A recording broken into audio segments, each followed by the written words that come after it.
Welcome to Lotus Lane Daily. I'm glad you're here. Today's wisdom is for anyone doing the daily, unglamorous work of staying free. You know that feeling when the hardest part is supposed to be over, and yet somehow the days after quitting feel more brutal than the days before? When you've done the hard thing, the brave thing, and instead of feeling like a winner, you feel like a person standing in a very quiet room, not sure what to do with your hands. That feeling is real. And it doesn't mean you failed. It means you're in the part nobody talks about. Everyone cheers when you quit. The first week, the first month, those get acknowledged. But the long climb back, the Tuesday afternoon in month 7, when the craving hits out of nowhere and you're standing in a parking lot, heart pounding, talking yourself down, no one throws a party for that. No one even knows it happened. You just survive it quietly, and then you drive home, and you make dinner, and you go to bed. And that is, honestly, one of the bravest things a human being can do. This article is for that Tuesday, and the one after it. Why recovery feels like betrayal. Here's something nobody prepares you for. Early recovery often feels like grief. You gave up the thing that was hurting you, and yet there's a strange, almost embarrassing sadness about it, a missing. Not for the destruction it caused, but for the relief it gave. The way it turned the volume down on the world. That relief was real. It worked until it didn't. And your nervous system remembers exactly how it worked, even when your mind is completely committed to staying free. This isn't weakness. This is just how the human brain is built. It stores what soothed it, and it goes looking for that soothing when the pressure climbs. Understanding this changes things. It means a craving is not a character flaw calling collect. It's a body trying to solve a problem the only way it ever learned how. Your work, the daily unglamorous work, is to slowly teach it something new. The myth of the single decision. We have this cultural story about recovery. You hit rock bottom, you make a decision, and then, slowly but surely, you get better. The decision is the turning point, the hard part. But anyone who has actually lived this knows the truth is stranger and more demanding than that. The decision to stop is not made once. It's made again, quietly, on ordinary mornings. It's remade in the checkout line and at the work Christmas party and at 11 p.m. when you're exhausted and alone and the old solution is only a phone call away. There's a saying, passed down through generations of philosophical teaching, that puts this plainly. Fall down 7 times, stand up 8. This is the spirit of a winner. Notice what that actually says. Not don't fall. Not fall less. It says you will fall. It builds the falling right into the instruction. Standing up one more time than you fall, that is what counts. Not perfection. Just one more stand then fall. If you've relapsed, you are not starting from zero. You are starting from everything you learned before the relapse. That is not nothing. That is, in fact, quite a lot. What actually helps? Let's get specific, because philosophy without practical grounding is just pretty words. Learn the geography of your cravings. Cravings are not random. They have triggers, specific times of day, emotional states, places, people, even smells. Start keeping a very plain, honest list. Thursday evenings are hard. Stress at work is a trigger.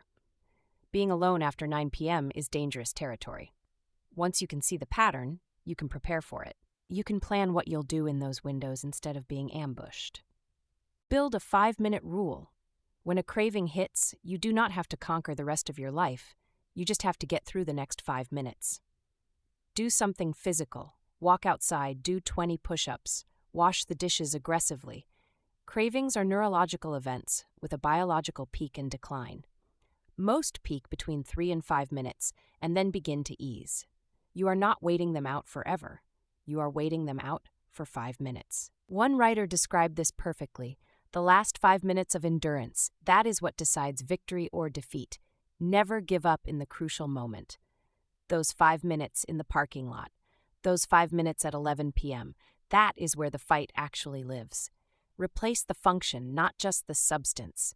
The addiction was doing something for you, numbing pain, creating connection, managing anxiety, filling time. When you remove it without replacing what it was doing, you leave a hole that the craving will fill. Ask yourself honestly, what was it giving me? And then look for something that gives you that same thing, differently. Connection from meetings or friends, anxiety relief from movement or breathing work, numbing from rest, from sleep, from being kinder to yourself about how much you can handle. Tell one person the truth, not your whole story to everyone, just one person who knows the real version of what you're carrying. Shame grows in secrecy with remarkable speed. One honest conversation, "I'm struggling this week," can do more for your stability than a month of white-knuckling it alone. Be suspicious of overconfidence.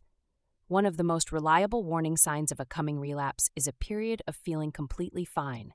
Not fine with effort, but fine without trying. "I've got this. I don't really need to be careful anymore." That feeling is not graduation. It's a signal to pay closer attention, not less. The person you're rebuilding. Here is where it gets harder and also more interesting. Staying free is one thing. Rebuilding a life is another. And many people in recovery find, after the early fog clears, that they're looking at a version of themselves they don't fully recognize. Relationships that were damaged, work that fell apart, a sense of identity that got tangled up with the addiction itself. Who are you on the other side of it? This question is not a crisis, it is an invitation, even when it doesn't feel like one. There's an idea, not from any trendy wellness movement, but from centuries of philosophical thinking that speaks to this directly, that the life you've lived doesn't disappear. It continues, carries forward, shapes what comes next. Every choice you made, every moment you endured, every small act of courage in those quiet Tuesdays, none of it vanishes. It becomes part of the foundation of whoever you're building now. As one teacher wrote, "The life we have lived does not disappear. It continues in a new form." You are not starting from scratch. You are building forward from everything you've survived. The person who made it through the hard parts is still in there, and that person is, by any honest measure, genuinely tough. On the days when it feels pointless, some days the climb will feel pointless. You'll be exhausted. You won't be able to see the progress. You'll wonder if all this effort is actually leading anywhere real. On those days, shrink the goal. Do not ask yourself to be healed. Do not ask yourself to be at peace. Ask yourself only to make it to tomorrow morning without going backward. That's it. That's the whole assignment. Tomorrow morning, you can ask again. This is not giving up on the larger goal. This is being honest about how human beings actually get through hard things, not in great dramatic leaps, but in very small steps, one unremarkable day at a time. The accumulation of ordinary days is what the extraordinary outcome is made of. You don't have to be grateful for this. One last thing, because it needs to be said, you don't have to be grateful for your addiction. You don't have to call it a gift or say it made you who you are or perform some kind of peace with it. It's allowed to just have been a hard and costly thing that happened, and you're allowed to wish it hadn't. What you can do, what is genuinely possible, is decide that what happens from here is yours. That the person standing in the parking lot on a Tuesday afternoon, talking themselves down, driving home, making dinner, going to bed, that person is doing something real, something worth doing. It doesn't look heroic from the outside. Most real courage doesn't. But it's 2 a.m., and you're still here, and you're still reading, and that means something. It really does. Keep going. That's the wisdom for today. If something here landed for you, share it with one person who might need to hear it too. Take it slow. I'll see you tomorrow on Lotus Lane Daily.